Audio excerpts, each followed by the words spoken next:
right, all 25 horsepower of this Kubota, 6,000 pounds going vertical.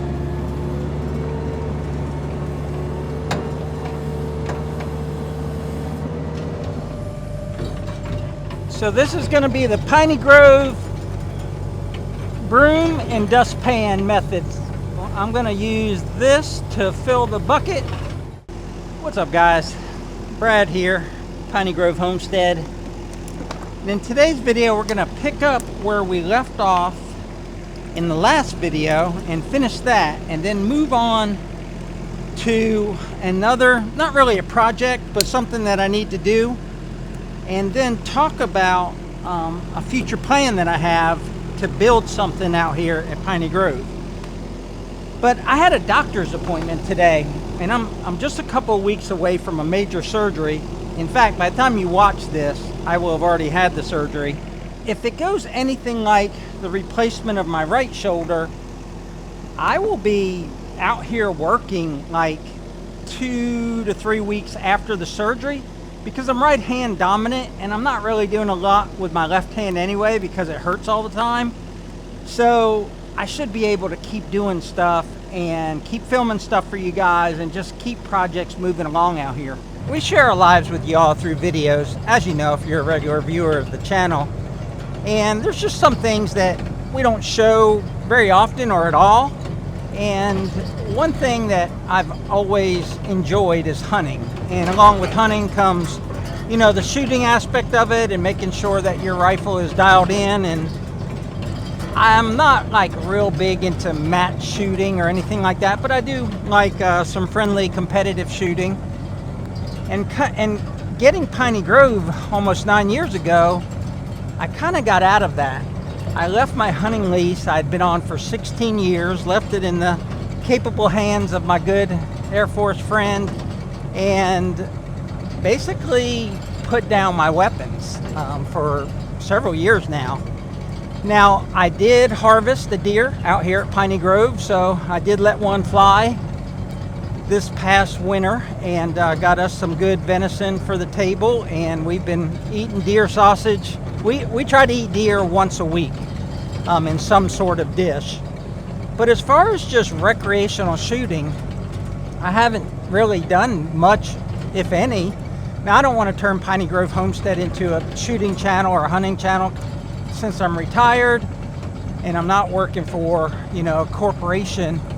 I need to introduce more fun things into my life. Now, I have a blast driving an excavator. I have a blast driving the tractors and doing all the things that I make videos about for you guys.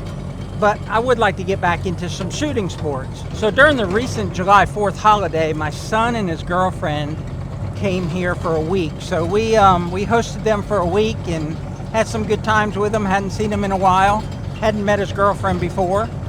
And one thing that was on her bucket list was to shoot a gun, and she'd never shot a gun before. So I have a friend that's a law enforcement officer or a former law enforcement officer. He has set up a really nice steel target range, and we went over there and just had a blast. Like, it was wicked hot. In the summer here, it's 105. I think today is 105 heat index, just high humidity.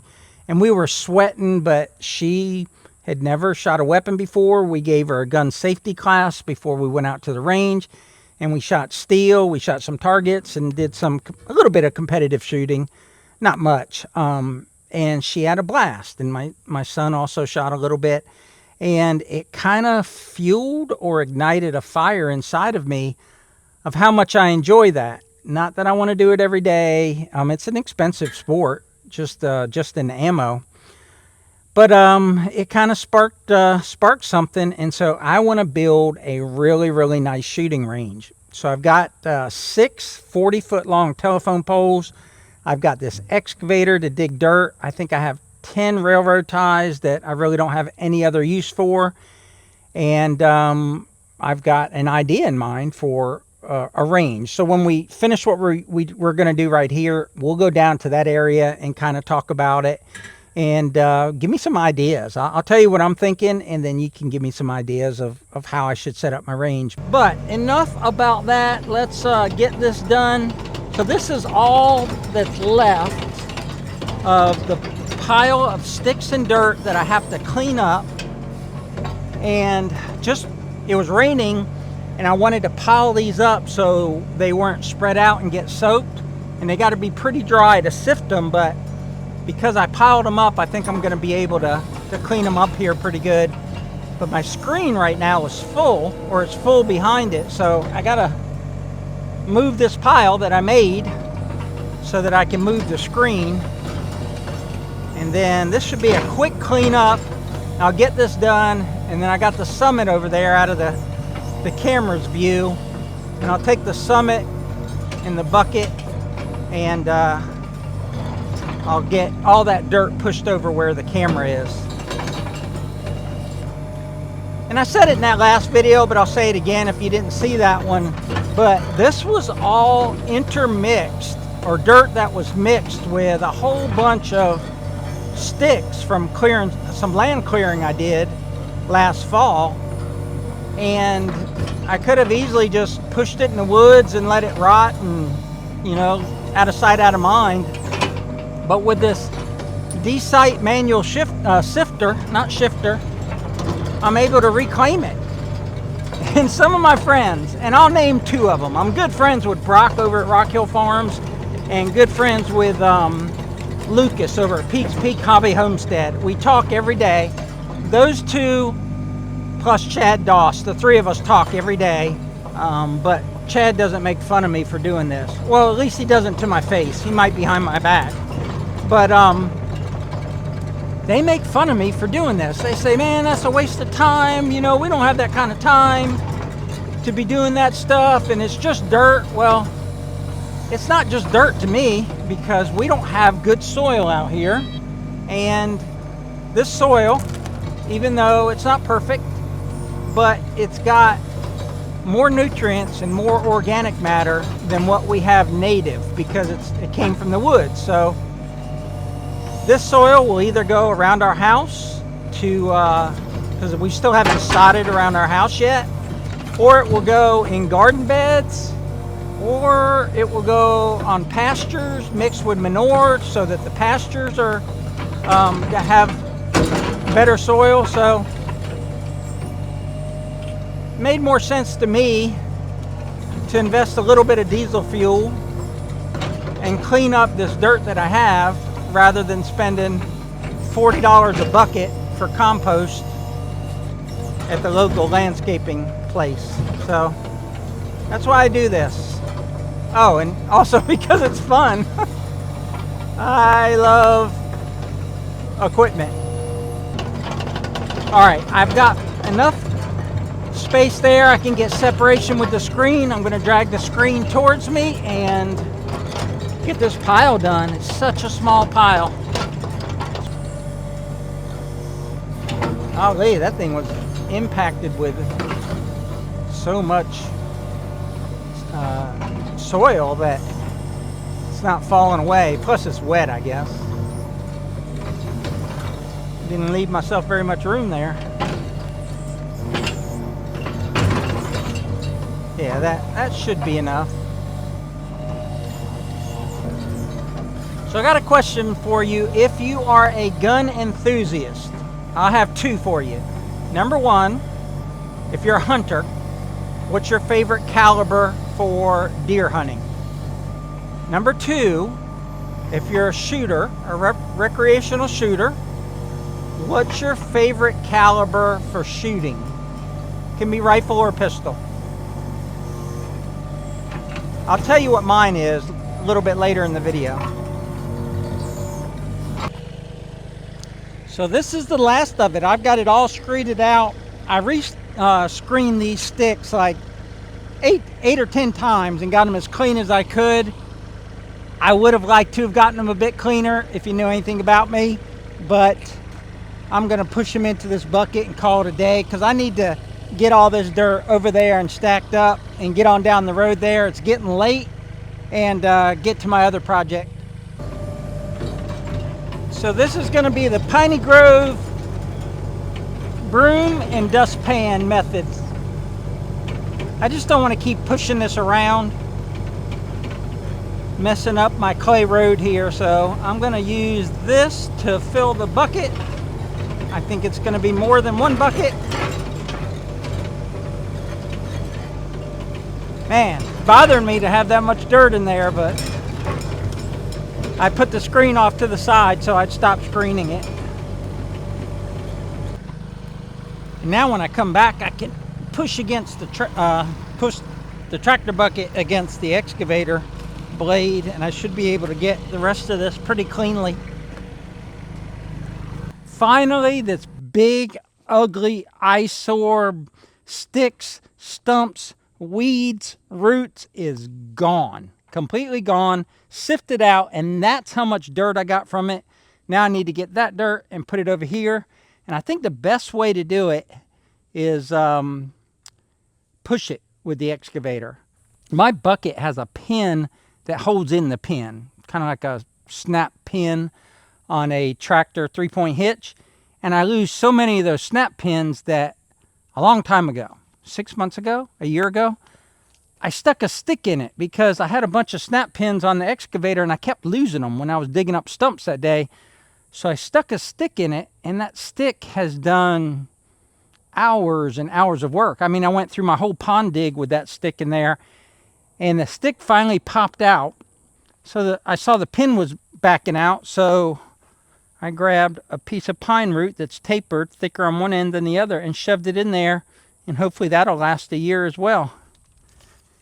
I just found that the metal pins won't hold, and I was even wiring them with copper wire. I was wiring them with rebar wire, steel wire, and I would break the wire, the pin would come out, and my pin holding the bucket on would come out. I never had the bucket completely fall off, but I found that a stick is much better than a metal snap pin. I would level that out up there, but it doesn't matter. I backbladed it a little bit with the bucket, but the dirt's going to be on top of dirt, so it doesn't have a perfectly flat platform. But I'll see if I can do it with the excavator without making a big mess. And if that doesn't work, I'll grab the tractor. I think we'll be fine with this. Yeah. I'd say that's a good dump truck load or so. So $300 maybe of topsoil. Sandy topsoil, but still.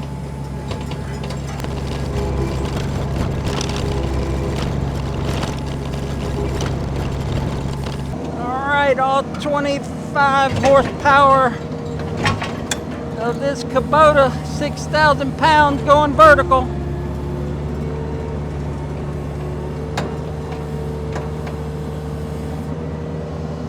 Top of the world, baby.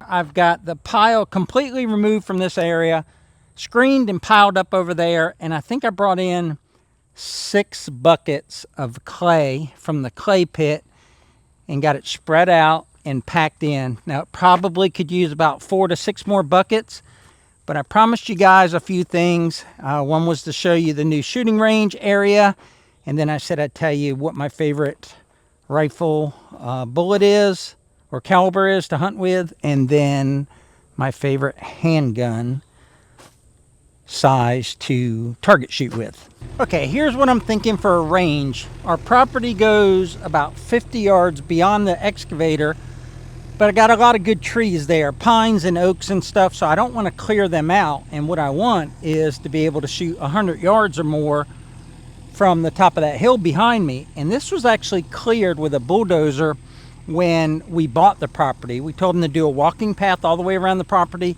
and we said on the east side down here to give us double width of the bulldozer because I eventually wanted to put in a shooting range. I know it looks farther, but the excavator is about 50 yards away from the camera.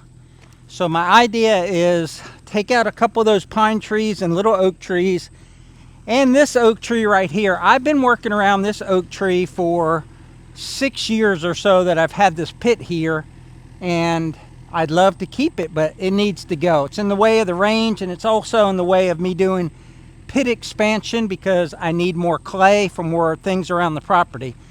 But I think I'll put the range across there. I'll put in telephone poles vertically stacked or or lined up right next to each other across there. I don't know how wide. I guess each one is a foot. I've got 180 feet of telephone poles, so I can do a lot. I can do 18 or 20 feet across there, and then take this dirt and either put on the back side of the poles or the front side, probably the front side, and then set up a whole bunch of steel targets there, and then I can do long distance shooting from the hill behind the tractor over there. 100 yards. I can probably push 200 yards if I get a little bit of elevation. But my favorite rifle cartridge for deer hunting is the 270, and I've used 30-30 to take a deer. I've used 12 gauge slug, I've used 20 gauge slug, I've used buckshot, I've used 243 and 30-06. And for target shooting, plinking, can't beat a 22. It's cheap and it makes the metal gong go bing, but I like 9mm. Some people like 45 or 40 caliber. I like 9mm. It's actually have kind of reduced my collection down to just things that shoot 9mm, because I just found the other calibers I didn't find fun to shoot, or the ammo was hard to find. So that's going to wrap it up. So until next time, y'all take care out there, and we'll see you on the next video.